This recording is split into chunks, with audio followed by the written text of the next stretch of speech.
Hi friends, నేను మీ David sir polity faculty. పాలిటీలో కొన్ని ముఖ్యమైన అంశాలను చూద్దాం. రాష్ట్రపతిని తొలగించే విధానాన్ని పేర్కొనే ఆర్టికల్ ఏది అన్నారు. 60వ ఆర్టికల్.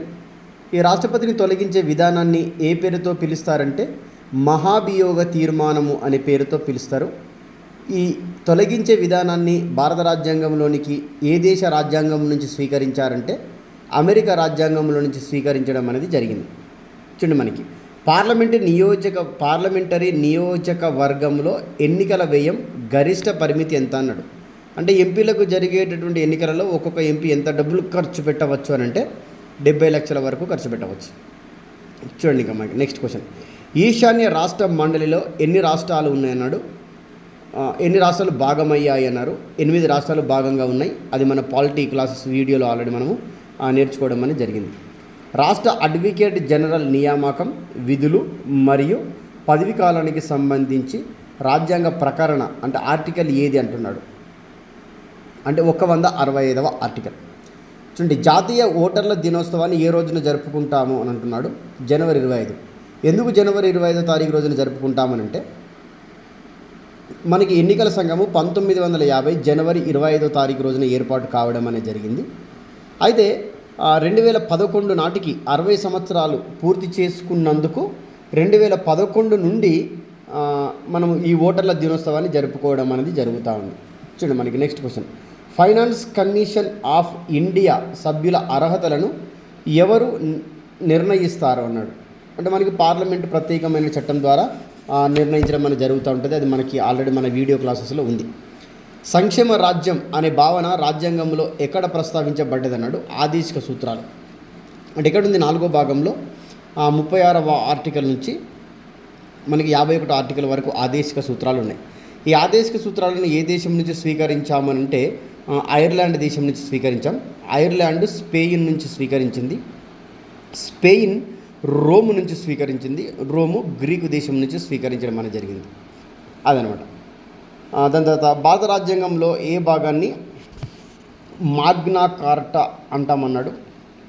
అంటే మనకి 3వ భాగం ప్రాథమిక హక్కులు అక్కడ ఉంటాయి అన్న విషయాన్ని గుర్తుంచుకోవాలి. ఈ మాగ్నా కార్టా చట్టాన్ని ఎప్పుడు చేసినారు అంటే 1215 సంవత్సరంలో మాగ్నా కార్టా చట్టాన్ని చేయడం అనేది జరిగింది. ఇది ఆల్రెడీ మనకి ప్రాథమిక హక్కుల భాగంగా ఉంటుంది.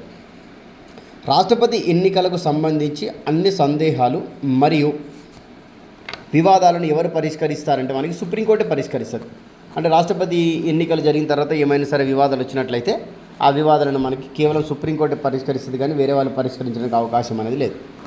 స్వతంత్రానంతర కాలంలో ఆ మొదటి అంచనాల సంఘాన్ని ఎప్పుడు ఏర్పాటు చేశారన్నారు. 1950 సంవత్సరంలో ఏర్పాటు చేయడం అనేది జరిగింది.